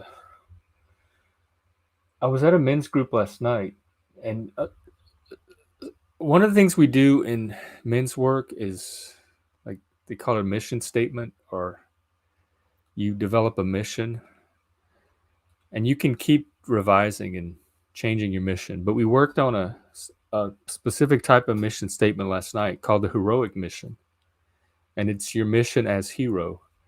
And it's going to be done in steps. We only did the first step last night, which was looking at your purpose. And it was a series of like journaling questions to help you come up with the beginning phrasing of the mission. And it took me to some places that it's all about how you were wounded and what wounded you? What is your wound? What wounded you? What is it about the world that would need to change for your wound to improve? And I don't normally like to... I have a lot of wounds. I have some wounds from childhood. We're talking about psychic wounds or psychological wounds, perhaps even narcissistic scars, narcissistic wounds, wounds to the ego, vanity. And I have some of those from childhood, but then the loss of Mike was a huge, huge wound to my ability to attach and connect, because we had such an intense, deep emotional connection that got broken with his death. And I haven't really been able to reestablish that with anyone else. And then the psycho up here, which, yes, he was awful. Yes, he was a psychopath. Yes, he was a very hateful, disturbed, messed up person. But the damage, the wound from that was mostly internal. It was like it was happening in my imagination and my expectations. And he helped to set those expectations, certainly. But he didn't actually do anything actively or directly. It was mostly my mind doing it to me in response or reaction to him. And so I have some wounds from that too, but they all center around, let me pull my little book out and see what I wrote. They all center around a damaged ability to connect. What in me is wounded or broken is the first question. And I said my ability to connect. And I put in parentheses from the heart and then / neurotypically, because maybe I know I'm able to connect because I've done it in the past. And not only with Mike, but with friends and family. But then when I look back on it from my present day perspective, are those connections what I thought they were? Because at the time, a connection happens, or for me at least, they happen when the other person seems to be in the same place that I am, or having a similar experience as I am. That's why I was so interested in Chris's story about he and his wife having identical internal experience. Like, so your best friend and you think you kind of share this world together, that it seems like you're both in, and that bonds you and connects you. And it could be chemical, like oxytocin bonding, vasopressin bonding, that makes it seem like some heightened mental phenomenon in the moment. But when you look back at it from a distance, from the past, or from the future into the past, how many of those connections were actually what I thought they were? Or how many of them were the other person having the same identical experience of that connection as it seemed like they were at the time? So some of it is like cognitive or intellectual. There's some skepticism or doubt that's been introduced in some of those connections, separate from any kind of wounding. And that's, but I put / neurotypically because I put from the heart, because I can connect intellectually. I do it all the time. Like most of the people, me and Chris connect intellectually. People I have on the stream, people that are part of my little network since I've been building since COVID. A lot of those were formed from some intense intellectual conversations. And I've always connected intellectually through conversation, through philosophy, through sharing ideas and battling over ideas. But that's not necessarily a from the heart connection. That's what I don't have. That's what's been rare in my life. And I don't know if I even have the ability to do that anymore. And so that's why I said that's the part that's wounded or broken, is the ability to connect from the heart. Because I can still connect from the head over ideas and conversation and philosophy and intellectual stuff. But that doesn't mean I have any emotional connection to the people that I do that with. Although I would like one, it doesn't happen just from intellectual connection. There's something more that causes it or lets it go to the heart stage. And I don't know what that something is. And I don't know that I've had that for a very, very long time. Me and Mike definitely had it. But then I put / neurotypically because maybe I'm trying to, like I see neurotypicals connecting and I'm trying to connect in a way that they are, but maybe I just connect differently. Maybe it's not a heart connection with me. It's some other type of connection. or maybe the mind connection is the way people with my neurotype connect. I don't know. So like perhaps the neurodivergence can play a part in my attempts to connect as well.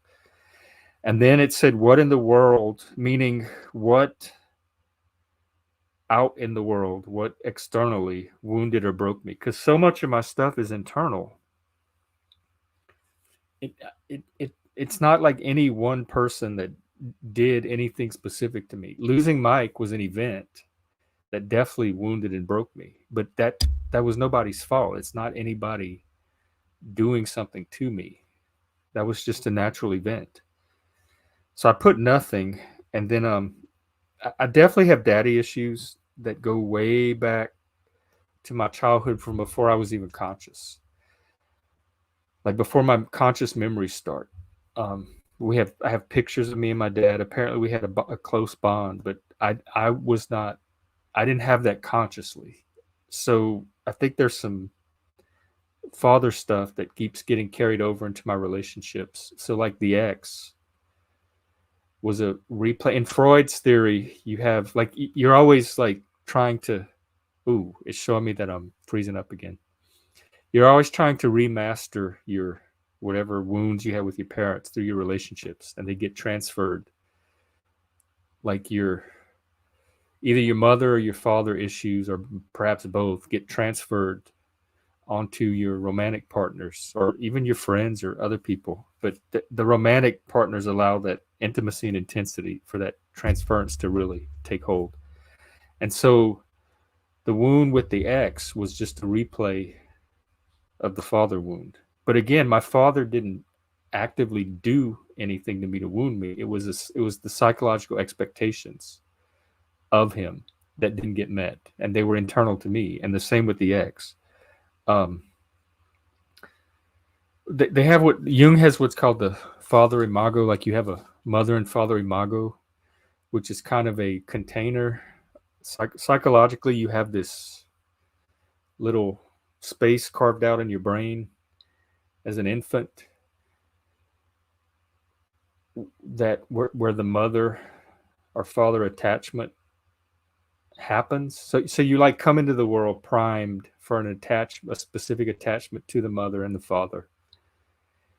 And then as you get to know your actual mother and father, or whatever mother father substitute, maybe if you're adopted or something, it takes your idea of the mother, or that generic mother takes on the idea of your specific mother. And then you begin to think of that person, your mother, as that. It takes on that, he calls it the mother imago, where this archetypal mother takes on a specific image that's your personal mother.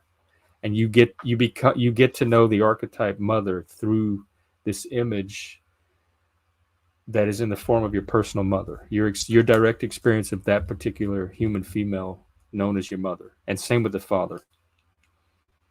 And so I think my father imago got screwed up. My attempt to attach to the father took on his specific image, but not completely or not fully, because he was out of the picture very early. So the imago didn't develop fully into like a healthy father imago. And I think some of it comes from that. And then what in me has been stolen, taken away, or lost? I said my naivete and ability to trust. I'm still very naive.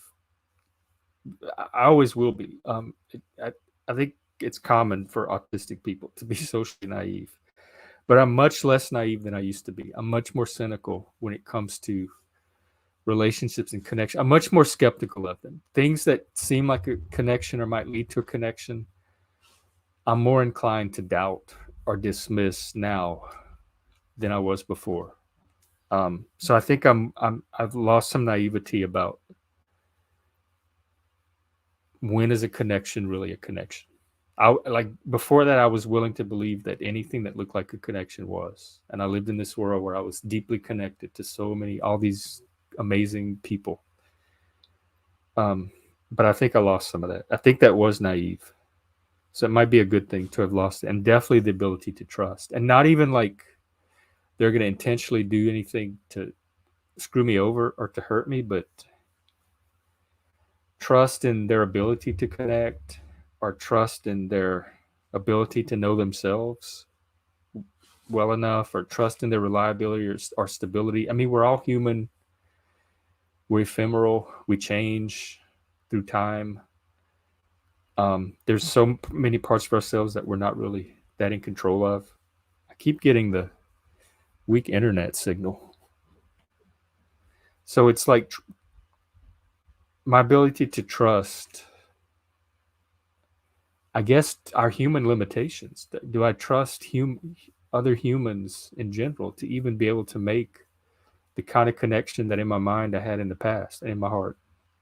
Or was that just me imagining an experience, like taking an experience and imagining it greater than it was? And what in the world caused that part of me to be lost? I put sociopaths because it's my attempt. Like it doesn't happen when it try to connect with healthy people. It happens when I try to connect with narcissists or sociopaths, which I'm wired to do. That's like my default. So I'm constantly finding myself in some kind of relationship with this type. And that's when most of this gets lost. I think I have a certain vulnerability that they home in on or look for or know how to exploit when they see it. And so I think it opens me to more damage from them than ordinary people. But then I also put in parentheses other people, just in general.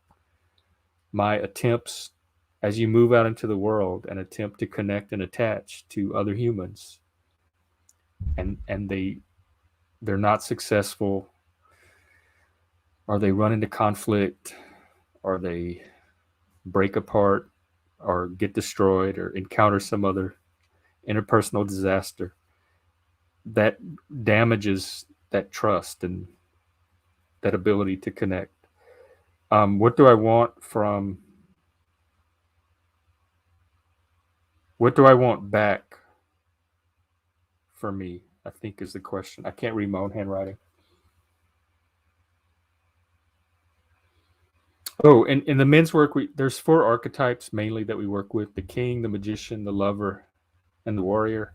So I put the lover archetype because that's the one I'm weakest in. And I put heart. I've talked before about moving from the head to the heart. Ability to feel, connect, my body. I have dissociation. I'm not in touch with my body, my emotions. So I think all of that plays into that ability to connect. If I were more in my body, I'd have more access to like a deep, rich emotional life that I think you need to connect in the first place.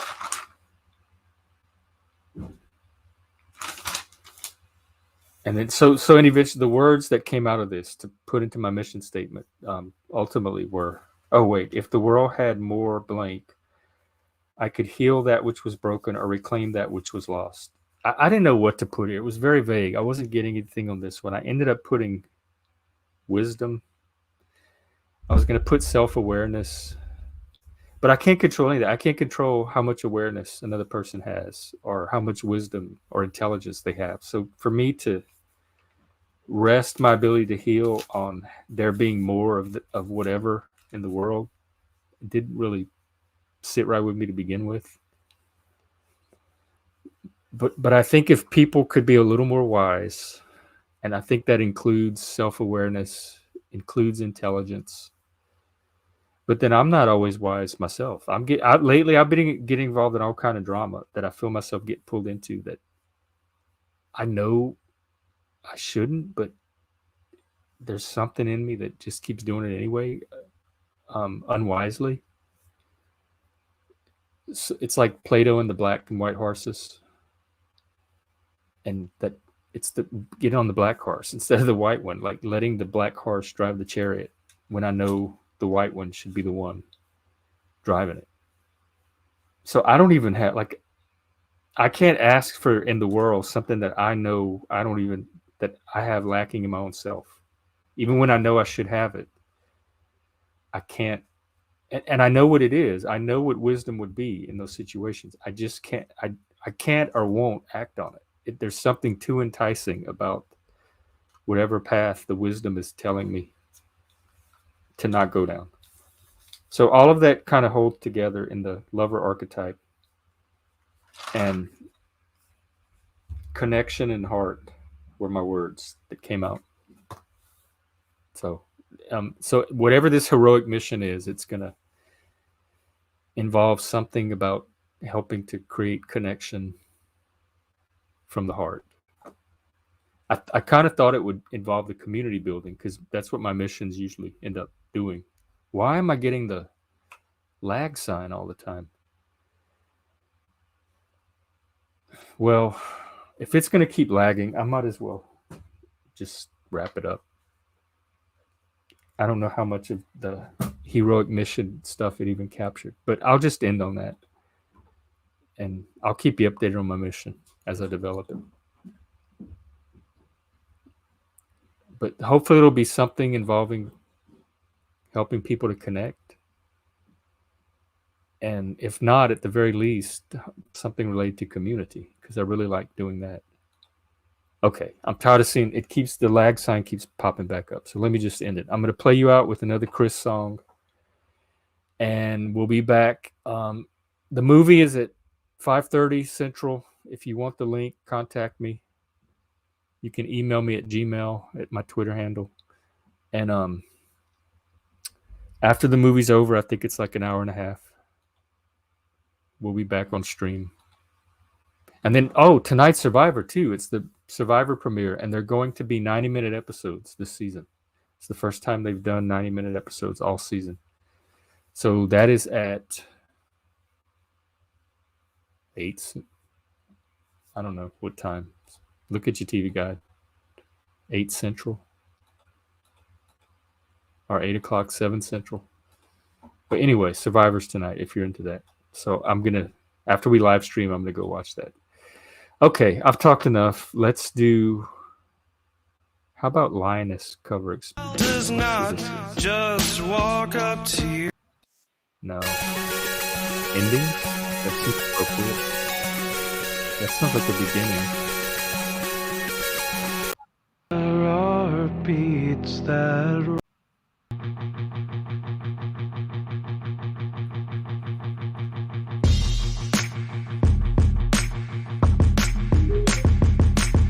Give a fuck back before you're torn apart. Your pact with the devil ain't stronger than the holy arts. And don't be trying to bring that shit in here where we operate the knowledge that inspires your darkest fears. You sit there bragging.